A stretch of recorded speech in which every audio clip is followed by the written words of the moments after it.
Good morning, class 12. Let's start. We are going to talk about battery or commercial cells. Battery or commercial cells.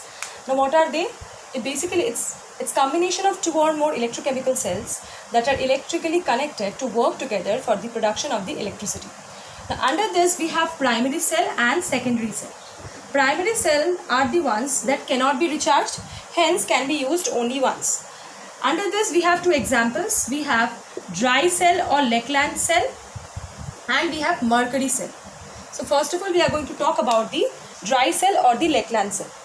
Under Lakeland cell, anode is a zinc container, cathode is a graphite rod surrounded by a mixture of manganese dioxide and powdered carbon, and electrolyte is basically a paste of ammonium chloride and zinc chloride solution.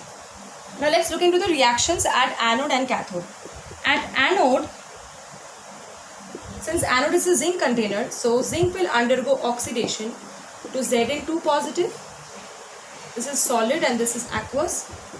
Next, cathode, we have manganese dioxide that will undergo reduction.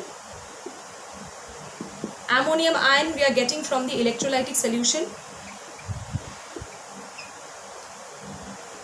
This will be 1 electron plus ammonia gas will be liberated at cathode. Now look here. Here manganese undergoes reduction from +4 state to +3 state, and the ammonia gas liberated that combines with zinc 2 positive ion to form a complex ion, that is this one, tetraamine zinc ions. Okay. In this particular cell, the output voltage is 1.5 volt, and the main limitation of this process, first limitation is that it cannot be recharged, hence can be used only once. Second, ammonium chloride solution used as an electrolyte is acidic in nature, so it corrodes the zinc container. Right. Next, we come to mercury cell. In case of mercury cell, anode is zinc amalgam, cathode is mercuric oxide and carbon, and electrolyte is paste of zinc oxide and QH solution. So at anode, what is the reaction? In case of mercury cell, zinc amalgam plus 2 OH negative we are getting from the electrolyte, zinc oxide solid plus 2 electrons plus H2O. Okay, here 2 oxygen. Here also 2 oxygen. Yeah, it's okay. Cathode, mercuric oxide solid plus H2O plus 2 electrons will be giving mercury, that is in the liquid form, plus 2 OH negative. 2 OH negative. Yes, so this is the reaction at cathode and anode. Overall reaction is what? 2OH gets cancelled. Okay. H2O gets cancelled. 2E gets cancelled. So what do we get? We get zinc amalgam on the left hand side plus HgO. Arrow. We get zinc oxide solid plus Hg liquid. So this is the overall reaction for the mercury cell. Here the output voltage obtained is 1.3 volt and it is basically used in the hearing aids and watches. Next we come to the secondary cell. Now secondary cell are those cells that can be recharged by passing direct electric current through them, hence can be used again and again. So example of secondary cell is lead storage cell or lead storage battery. Lead storage battery, anode is lead rods, cathode is lead dioxide, and electrolyte we are using 38% sulfuric acid solution. So reaction at anode, Pb obviously in solid state, sulfate is coming from the sulfuric acid, it is aqueous. Arrow we are getting PbSO4 solid plus 2 electrons. So this is oxidation. Next, cathode, lead dioxide plus sulfate plus 2 electrons plus 4 H positive. This H positive, sulfate ion are all coming from the sulfuric acid electrolyte. Now on the right hand side we are going to get PbSO4 plus 2H2O. PbSO4 are in solid state. PbSO4, Pb, PbO2, they are all in solid state, and others are in the aqueous states. Let's see the balancing is okay or not. Here 2, 6 oxygen, 6 oxygen, here 4, 6 oxygen, and hydrogen is 4. Yeah. So now we are going to write the overall reaction. Overall reaction, what we are going to get? Pb S plus PbO2 S plus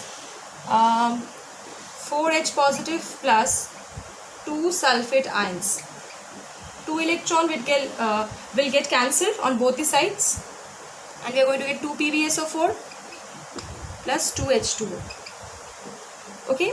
Now this 4H positive and 2 sulfate ions can be written as what? It can be written as 2 molecules of sulfuric acid.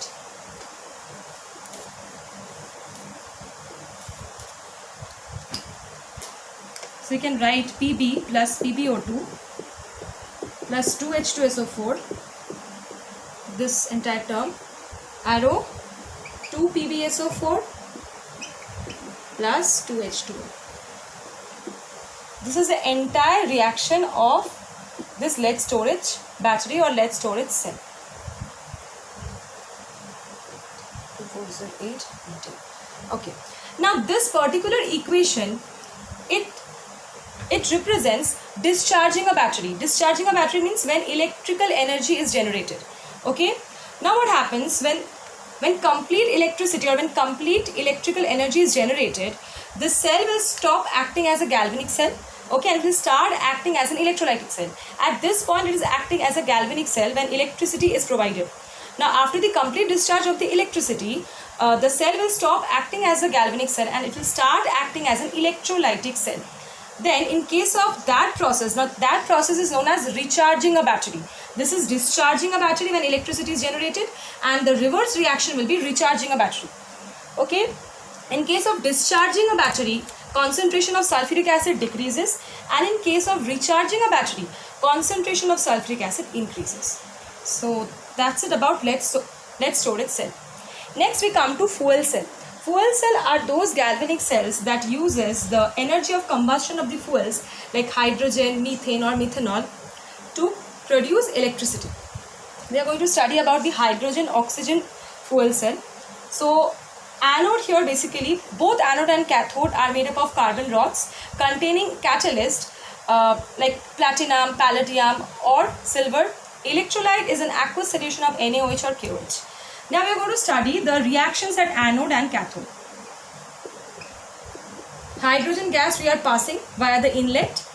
Hydrogen gas plus your OH negative. We are going to get here, this is aqueous, this is coming from the electrolyte.